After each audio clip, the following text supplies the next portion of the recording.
Hi class, it's Dr. St. Clair. Hope this finds you well. Each week we'll be covering a lot of ground, so I'll jump right in. Chapter 3, we're analyzing or surveying the marketing environment. I do this a lot at work, constantly trying to touch customers, the market, trying to understand, really trying to get the pulse of the market because it's constantly changing and evolving. And really, depending on your product or service or the place in which you play, it can change, hourly, daily, minute. So it's really important to understand, continue to analyze the market. So let's jump in. Learning objectives. So we'll describe the environmental forces. So what forces affect the company's ability to serve its customers? So we'll cover that. And then we'll spend some time trying to understand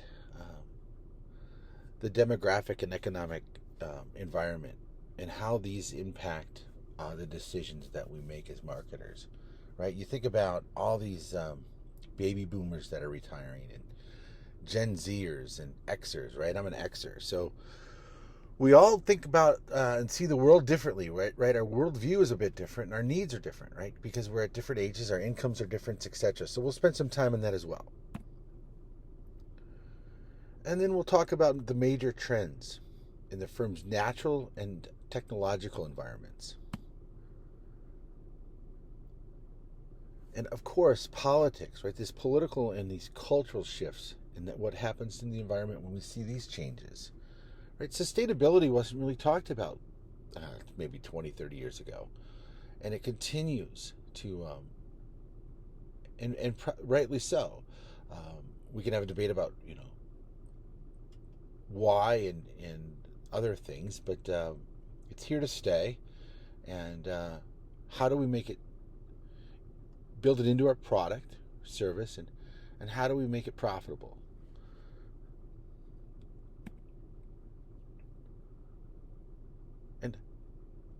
How companies react to these marketing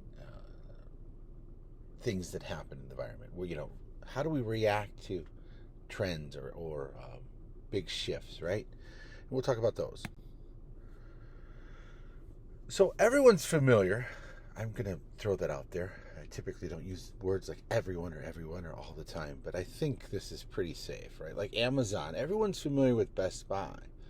And Best Buy was really struggling. So if you read Chapter 3, you know that they were pretty close to bankruptcy. They really had to understand and go back and say, okay, who's our customers? What's those needs based off of that changing environment that we're going to talk about? So they really needed to shift, right? So they were an electronic superstore like Circuit City. I don't know if you recall Circuit City. You might be too young. But they were around, and they really owned a ton of market share. And there were a few others that did really well in that space when I was a kid and probably when I was up to my 20s. So again, I'm a Gen Xer, so probably older than most of you. But so we saw, even with Amazon and others, started to take their market share. They realized they needed to pivot. So there was a huge shift in how they behaved, and they realized that they needed to have an omni-channel presence, right? They had all these stores, but they really didn't have what I would call a good presence online, and they needed to leverage the two. And how did they leverage the two? And so that's something we'll talk about. But if you think about how they were able to do that, think about and this isn't analogous, but it's probably in that same kind of thinking, right? We saw Blockbuster wasn't able to shift to that online space, and they could have done a really good job had they been able to really leverage their brick and mortars along with an online presence. That could have been very powerful. So they really were able to create this omni-channel, as I discussed, retailing strategy that integrated both that store, that brick and mortar, and that online channel, and really support people. Think about Geek Squad and others, even though that's sort of an addition, but they leverage that as well. So very cool what they were able to do. It's something I want you folks to think about as we talk about that. So they really spend, think about the experience that you have at Best Buy, right? So when I buy something, for me, when I buy something that's really expensive, I typically don't want to use an Amazon. And I'm probably a little more comfortable now, but if I think I'm going to need service or support, I'll probably go to Best Buy.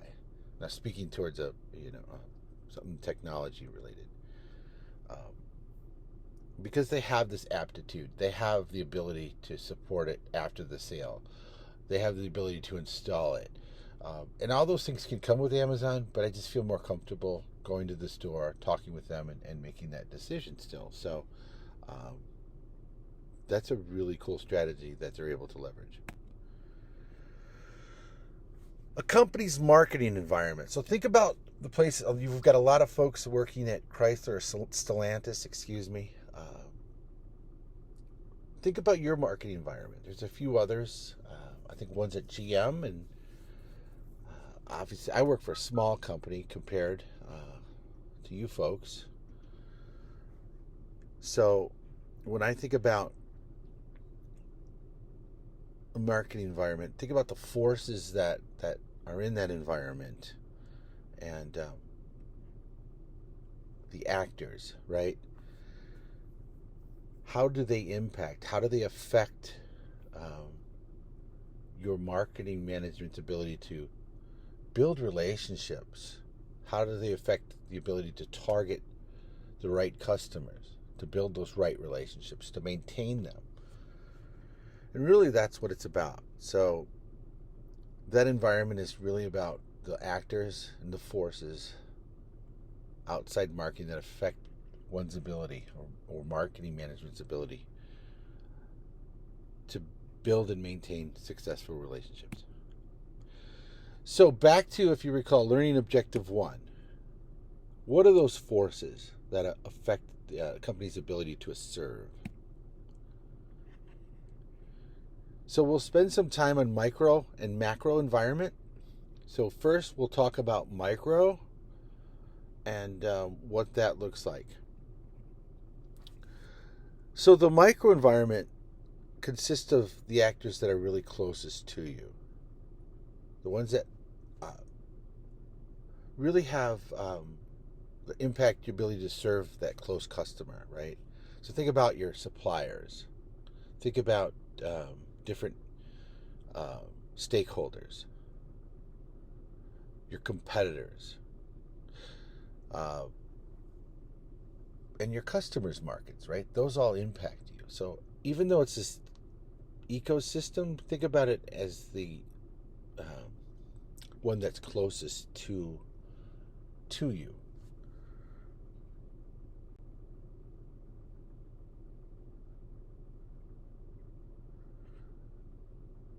Then we have these larger, and I'll get to it in a second, but it's these larger forces, right? Sort of influencing this microsystem. So, societal forces, right? Now we talk about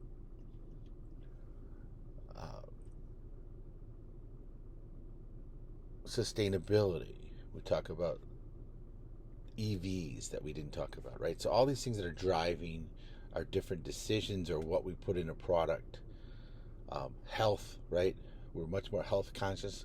Many of us are than we were. Think about when I grew up, smoking was in every restaurant. There's basically no smoking in anything, I guess, in America. So significantly changed smoking in planes.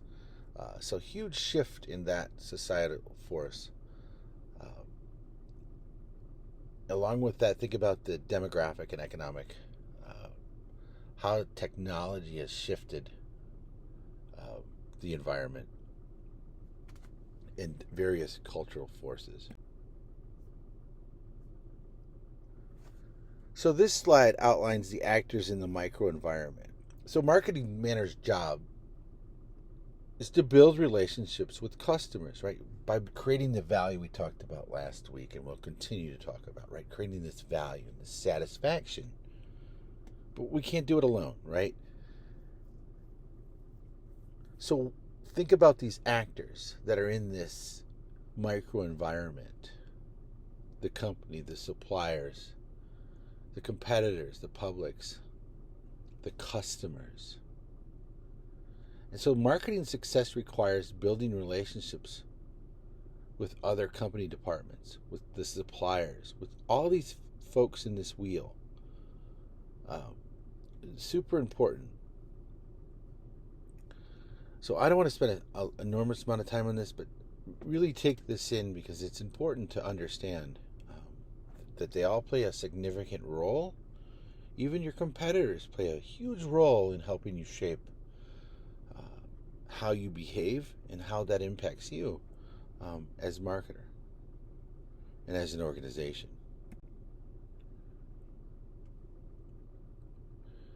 So the company, and as I mentioned before, if you think about this holistically, they're all interrelated, right? So the group, as we think about these interrelationships, the company groups form the internal environment or the microenvironment.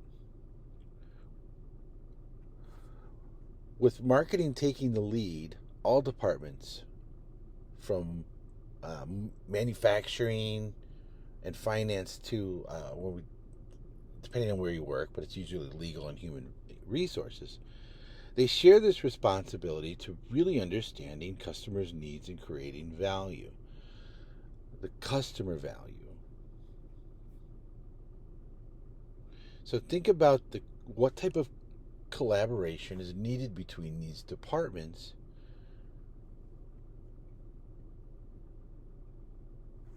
How might projects be integrated between marketing and finance? Now, typically people don't think about this, but they have to work together.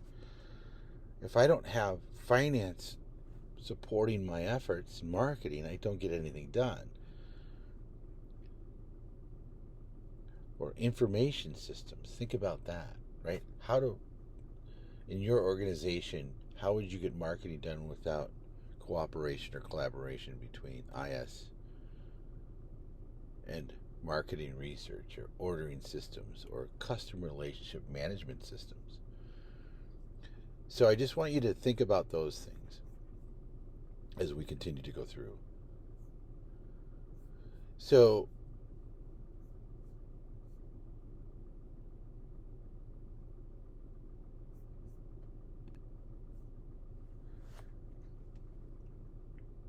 management takes out other company groups into account, right? So top management, finance, we talked about.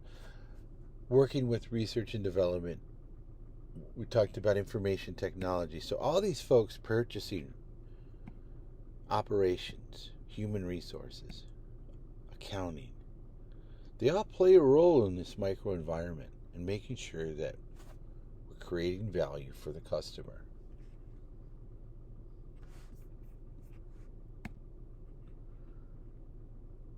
Suppliers. Suppliers provide resources to produce goods and services, right? So think about how important suppliers are. I can tell you during the pandemic, if you folks were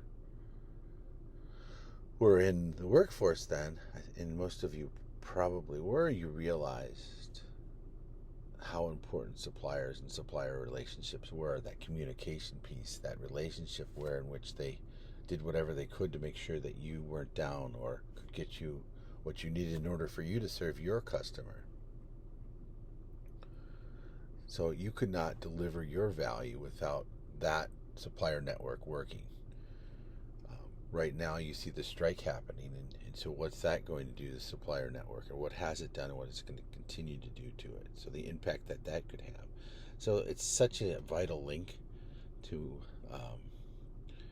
the microenvironment.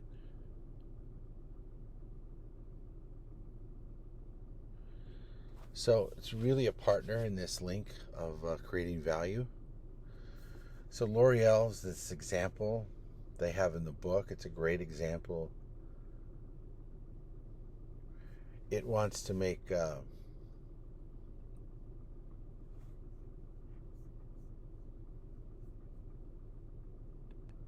it tries to be respected by its suppliers as much as it respects its suppliers. And really what it's saying is it's really going to treat its suppliers as well as it treats its customers.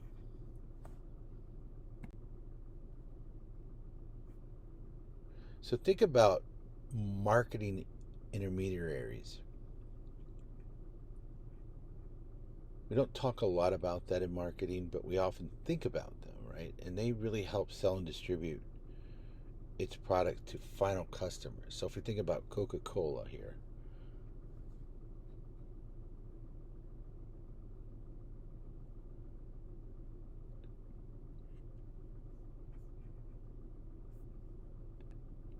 so whoever Coke partners with, it ensures that it's educated, that it has the marketing support, the material, the collateral, whatever it needs to really promote. So you obviously no one in this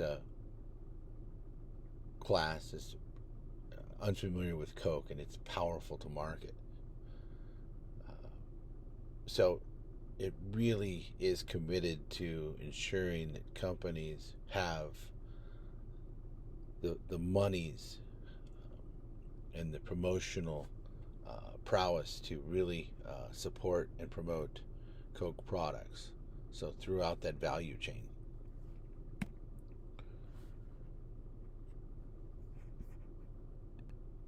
So when we think about marketing intermediaries, so it's resellers.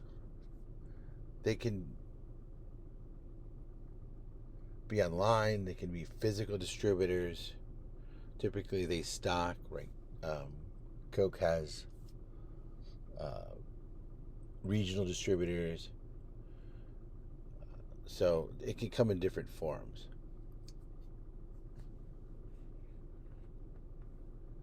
They have marketing service agencies, that research firms, advertising agencies, media firms. They're all supporting these, right? So it's all part of this, again, this ecosystem. We talk about competitors.